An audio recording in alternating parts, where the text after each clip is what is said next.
తాకట్టులో ఉన్న బంగారాన్ని విడిపించి ఆ రోజున్న మార్కెట్ ధర కట్టి మిగిలిన డబ్బును మీకు అందిస్తుంది కొమ్మూరి గోల్డ్.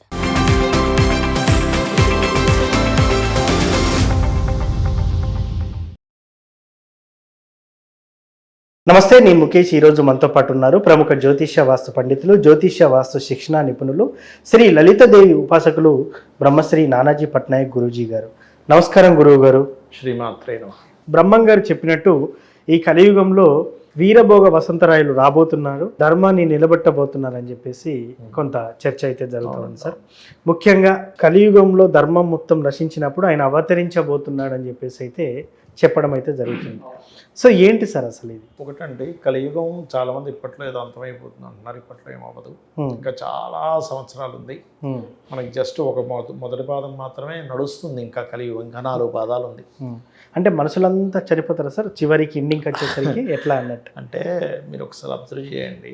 ఒక 30 ఏళ్ళకి ఇప్పటికీ మనకి బయట అట్మాస్ఫియర్ ఎలా ఉంది చూడండి ఒకసారి. అవును, చనిపోతున్నారు. 30-40 ఏళ్ళ క్రితం మీకు గాలి చాలా చాలా స్వచ్ఛంగా ఉండేది. 40 ఏళ్ళ క్రితం వరకు కూడా. 40 ఏళ్ళ నుంచి స్లోగా మనకి వాతావరణంలో పొల్యూషన్ ఎక్కువైంది. అంటే ఈ పొల్యూషన్ ఇంకా ఇంకా ఇంకా పెరిగే స్థితికి వెళ్ళొచ్చు, లేదా అవేర్నెస్ పెరిగి అమ్మో ఈ పొల్యూషన్ పెరుగుతుంది అని చెప్పని పవర్ రిలేటెడ్ ఇట్లాంటివన్నీ వస్తే కూడా కొంత మార్పు వస్తుంది, రాదనట్లేదు. కానీ మీకు ఈ వాతావరణంలో పొల్యూషన్స్ ఇవన్నీ ఒక ఎత్తు అయితే మనిషిలో ఉండేటువంటి లక్షణాలు చాలా మారిపోతున్నాయి. వాయావర్స లేకుండా, ధర్మం అనేటువంటిది లేకుండా ఎప్పుడైతే పెరుగుతూ ఉంటుందో, ఎప్పుడైనా సరే ధర్మము లేకుండా అధర్మం పెరిగినప్పుడు భూదేవికి భారం పెరుగుతుంది. ఓకే. అప్పుడు ఆ భూదేవి వెళ్ళి విష్ణుమూర్తిని వేడుకుంటుంది, నేను ఈ పాపును మోయలేకపోతున్నాను అని. అప్పుడు ఆ యొక్క విష్ణువు ఒక అవతారాన్ని దాల్చి, కల్కి అవతారం దాల్చి భూమి మీదకి వస్తాడు. అదేవిధంగా వీరబ్రహ్మేంద్ర స్వామి వారు ఏంటంటే మళ్ళీ నేను జన్మిస్తాను వీరభోగ వసంతరాయుడిగా అని చెప్పడం జరిగింది. అయితే మనం ఎంతసేపు కూడా వీరబ్రహ్మేంద్ర స్వామి, పోతులూరు వీరబ్రహ్మేంద్ర స్వామి వారిని ఎంతసేపు ఆయన చెప్పిన ప్రిడిక్షన్స్ వరకే తీసుకుంటాం. అవును. కానీ ఆయన చాలా విషయాలు చెప్పాడు, చాలా సాధనా మార్గాలు చాలా చెప్పారు ఆయన. ఓకే. మీరు మన పోతులూరు వీరబ్రహ్మేంద్ర స్వామి వారి సినిమా చూసారా? ఎన్టీ రామారావు తీశాడు ఆయన. చూడలేదు. అంటే పుస్తకం చదవకపోయిన మూవీ చూసిన అందులో ఏమవుద్దంటే, ఒకసారి ఇట్లాగే ఒక చర్చ జరుగుతుంటుంది ఆ ఊర్లో వాళ్ళతో. వాళ్ళు ఏం చేస్తారంటే ఈయన మీద ఏదో నిందలేస్తారు. ఓకే. నిందలు వేసినప్పుడు ఆ సంఘటన జరుగుతూ ఉంటుంది. ఆ ఊరి యొక్క మునసబు చుట్ట కాల్చుకుందాము నిప్పు కోసం అనగానే అతను ఆ ఊరి గ్రామ దేవతని, అమ్మ మున్సబు గారు చుట్ట కాల్చుకుంటారని నిప్పు తీసుకురా అంటే ఆ కూర్చున్నటువంటి విగ్రహం నిలబడి నడుచుకుంటూ వచ్చేస్తుంది. అంటే దీన్ని బట్టి మనం అర్థం చేసుకోవాల్సింది ఏంటి? దేవతని కదిలించే శక్తులు ఉన్నాయి మన దగ్గర, దేవతని కట్టే శక్తులు ఉన్నాయి. దేవతని కడతారు, తెలుసా మీకు? అవును, తెలుసు. దేవతని కడతారు. దేవతని కట్టడం, దేవతని కదిలించడం, దేవతని ప్రసన్నం చేసుకోవడం, దేవత చేత లేదా కొన్ని ఎనర్జీస్ చేత కొన్ని పనులు చేయించుకోవడం. ఇప్పుడు మీరు అదేది మనకి మొన్న ఒక సినిమా వచ్చింది చూడండి, ఏది మన కల్కి కాదండి, ఒక మూవీ వచ్చింది. అందులోపల వాడు ఎక్కడో ఉండే రాజకీయ నాయకుని ఇక్కడ నుంచి టప్మని లేపేస్తాడు. ఒక సినిమా వచ్చింది మొన్న ఈ మధ్య. ఈ శక్తులతోనే. అంటే ఏమిటంటే, మనము వీరబ్రహ్మేంద్ర స్వామి వారి చరిత్రని, వీరబ్రహ్మేంద్ర స్వామి యొక్క సాధన చేస్తే ఆయన కొన్ని అందిస్తాడు మనకి. Okay okay okay. అంటే ఆయనని మనం ప్రసన్నం చేసుకోవడం. గురుమంత్రం ఉంటుందండి. గురుమంత్రానికి వీరబ్రహ్మేంద్ర స్వామి వారి నామంతో కలిపి ఉంటుంది. రెగ్యులర్గా మీరు సాధన చేయగా ఏమవుద్దంటే, దేవతలు కానివ్వండి, పోతులూరు వీరబ్రహ్మేంద్ర స్వామి కానివ్వండి, వీళ్ళు స్వప్నంలోకి వచ్చి మీరు ఏ మార్గం వైపు అయితే వెళ్దాం అనుకుంటున్నారో దానికి ఇంకా సపోర్ట్ చేయడానికి ఎలా మీరు మంత్రం చేసుకోవాలో చెప్తారు. ఓకే. అతని యొక్క వృత్తాంతంలో ఒకసారి ఇలాగే ఒక ఊరు నుంచి వెళ్తూ ఉంటాడు.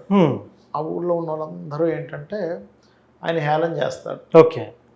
నీ గారెడి విద్యలు ఇవన్నీ కాదు, నువ్వు మా ఊర్లో అడుగు పెట్టాలంటే మేము అన్నం పెడతాం, నీకు అన్నం తిని నువ్వు వెళ్ళగలగాలి అని ఇంత పెద్ద రాసి, రూమ్ అంత పెద్ద రాసి అన్నం వేస్తారు. ఓకే. ఇది తిను వెళ్ళు, దానికి నా దాకెందుకు, నా శిష్యుడు తింటాడు అంటాడు అని. మనకి అష్టసిద్ధులను ఉంటాయి. అనిమ, మహిమ, లగిమ, ఇదే అదేవిధంగా 8 సిద్ధులు ఉంటాయి. ఓకే. ప్రాప్తి, ఈష ఇట్లా సిద్ధులు ఉంటాయి. అందులో ఒక సిద్ధి ఏంటంటే మనకి అష్టసిద్ధులు ఎవరికి వచ్చు అంటే ఆంజనేయ స్వామికి వచ్చు. అంటే మనిషి ఎంత సైజ్ అయినా పెరగగలరు, ఎంతైనా చిన్నగా అయిపోగలరు, ఎంత తేలిగ్గా అవ్వగలరు, మన పని అవతలతో చేయించుకోవచ్చు మనం సంకల్పం చేసుకుంటే. ఇలా చాలా రకరకాలు ఉంటాయి. అనిమ, గరిమ, మహిమ, లగిమ అని ఇట్లాగా. వాళ్ళ శిష్యుడికి ఈయన పిలిచి తిను అనగానే పెద్ద ఆకారం అయిపోతాడు ఆంజనేయ స్వామి లాగా. ఓకే. అయిపోయి నోరు తెరిచి ఆ అన్నాన్ని మొత్తం మింగేస్తాడు. ఓకే. అంటే ఏమిటి, అష్టసిద్ధులని ప్రాప్తి చేసుకునేటువంటి యోగాన్ని కలిగింపజేస్తాడు. మంత్రము కూడా ఉంటుంది కదా సార్, అష్టసిద్ధికి అష్టసిద్ధి నవనిధికే దాత అని ఉంటుంది జానకి. మరి ఇప్పుడు ఆయన ఆంజనేయ స్వామి ఎట్లా వెళ్ళాడు అంత దూరం నాకు అంటే పెద్ద భారీకాయాన్ని పెంచి ఒక్కసారిగా జంప్ చేసి అతను వెయిట్ తగ్గించేశాడు. అవును. తగ్గిన వెయిట్ ఆ ఫోర్స్లో వెళ్తే ఈజీగా వెళ్ళిపోద్ది కదా అక్కడికి. అట్లా అనమాట. అలా ఏంటంటే మన ఇతను వీరభోగ వసంతరాయుడుగా పుడతారని అన్నాడు. అది నిజమే, పుడతారు. ఆయన యొక్క గ్రంథాల్లోనే ఉంది. నేను వీరబ్రహ్మేంద్ర గారిది ఉంటుంది కదా, అక్కడికి వెళ్ళాను. అక్కడ రాసిన గ్రంథాలు ఉన్నాయి ఇప్పటికీ. ఓకే. అవి మనం ముట్టచ్చు, చూడొచ్చు. కాకపోతే ప్రతిసారి చూపించరు. ఎవరైనా మనం పర్టికులర్గా ఎవరితోనైనా పెద్దవాళ్ళతో వెళ్ళినప్పుడు అక్కడ ఆ ఫెసిలిటీస్ ఉంటాయి. 2 ప్లేసెస్లో ఉన్నాయి అవి, ఒకే ప్లేస్లో కాకుండా. అతని పాదుకలు, అతను వాడిన ఉంగరము, అవన్నీ కూడా ఉన్నాయి. ఎక్కడ సార్? ఈ కర్నూలు జిల్లా అంటారు అటు సైడ్. సార్ ఇంకోటి సార్, ఇప్పుడు బ్రహ్మం గారు నిజంగానే లోపల అంటే ఆయన సజీవ సమాధి అయ్యారని తెలుసు, అంతేగాని ఇప్పుడు ఆయన చనిపోయిన అన్నట్టు కూడా ఎక్కడ ఆనవాళ్ళు కూడా లేవు. చనిపోవడం కాదు, సజీవ సమాధి అయ్యారు. అంటే బతికి ఉన్నారు. మీరు గనక అక్కడికి వెళ్ళి ఆయన ఉన్నటువంటిది ఏదైతే ఉందో ఇప్పుడు ప్రస్తుతం అక్కడికి వెళ్ళి మీరు గనక స్మరణ చేసుకుంటే అతని ప్రెజెన్స్ మనకు అర్థమవుతుంది. ఖచ్చితంగా అర్థమవుతుంది. ఓకే. అర్థమవుతుంది. ఇంకొకటి ఏంటంటే మీకు సమాధి అయిపోయిన 3వ రోజు వాళ్ళ శిష్యుడిని పంపించేస్తాడు వేరే దగ్గరికి. ఓకే. ఆయన ఉంటే అవనివ్వడు, పాపం బాధపడతాడని. వెళ్ళొచ్చేసి సమాధి అయిపోయి ఉంటాడు అప్పటికే. అప్పుడు మళ్ళీ వాళ్ళ శిష్యుడు వేరుకుంటే బయటకు ఒకసారి వస్తాడు. ఇట్లా వచ్చి అతనికి కమండలం అది ఇచ్చేసి మళ్ళీ లోపలికి వెళ్ళిపోతాడు. ఓకే. కాబట్టి అదొక స్థితికి, అదొక దేవతా సంబంధించిన వాటిల్లో అదొక రకమైనటువంటి ఎనర్జీ స్వామివారిది. అంటే మనకి జ్ఞానాన్ని ఇవ్వడానికి. ఇప్పుడు వీరబ్రహ్మేంద్ర గారు వారు ఆయన అంటే శ్రీమూర్తి యొక్క గర్భంలో ఒక స్పెర్మ్ ఎంటర్ అయిన తర్వాత ఏ నెలల్లో ఎలా అభివృద్ధి చెందుతుంది అనేది దాన్ని స్పష్టంగా చెప్తాడు ఆయన. ఓకే. మనం ఈ మధ్య ఏదో తెలుసుకొని ఈ మధ్య మనకి తెలిసింది అనుకుంటాం. ఒక 2000-3000 సంవత్సరాల క్రితం ఉన్నటువంటి ఆలయాల్లో కూడా ఆలయం మీద ఉంది ఒక స్పెర్మ్ ఎలా ఎంటర్ అవుతుంది అండంలోకి. ఎంటర్ అయిన తర్వాత మొట్టమొదటిగా దానికి ఏమొస్తుంది, తర్వాత నెలలో ఏం డెవలప్ అవుతుంది అని కూడా ఉంది మనకి. ఓకే. అది కాబట్టి ఏంటంటే వీరభోగ వసంతరాయలుగా ఆయన వస్తారు. ఆయన్ని గురువుగా ధ్యానించడం వల్ల కూడా మనకి జ్ఞానం రావడము, సంతాన అభివృద్ధి కలగడము, సంతానం లేని వాళ్ళకి కూడా వీరబ్రహ్మేంద్ర స్వామి వారి యొక్క అనుగ్రహం కలిగితే కూడా ఉంటుంది. ఎస్. సో మొత్తానికి వీరభోగ వసంతరాయలుగా మళ్ళీ బ్రహ్మం గారు పుట్టబోతున్నారు. అధర్మం అయితే ఎక్కడ నాశనం అవుతుందో మళ్ళీ ధర్మాన్ని నడిపించడానికి పుడతారని చెప్పేసి అంటారు. అంటే ఆయన ధర్మాన్ని నడిపించడానికని కాదు, ధర్మం గురించి చెప్పడానికి పుడతారు. కానీ కల్కి అవతారం, మెయిన్గా విష్ణు అవతారంలో కల్కి అవతారమే మీకు ఆఖరిగా, అంటే ఈ యుగాంతంలో వచ్చేది మాత్రం కల్కి అవతారం. ఈ మధ్య ఎప్పుడైనా రావచ్చు, చెప్పలేము. ఈ వీరభోగ వసంతరాయుడు మాత్రం. అవునా? Thank you sir. దీని మీద ఉన్న ఒక అపోహని తొలగించి చాలా చక్కటి ఇన్ఫర్మేషన్ ఇచ్చారు. ధన్యవాదాలు. శ్రీమాత్రే నమః.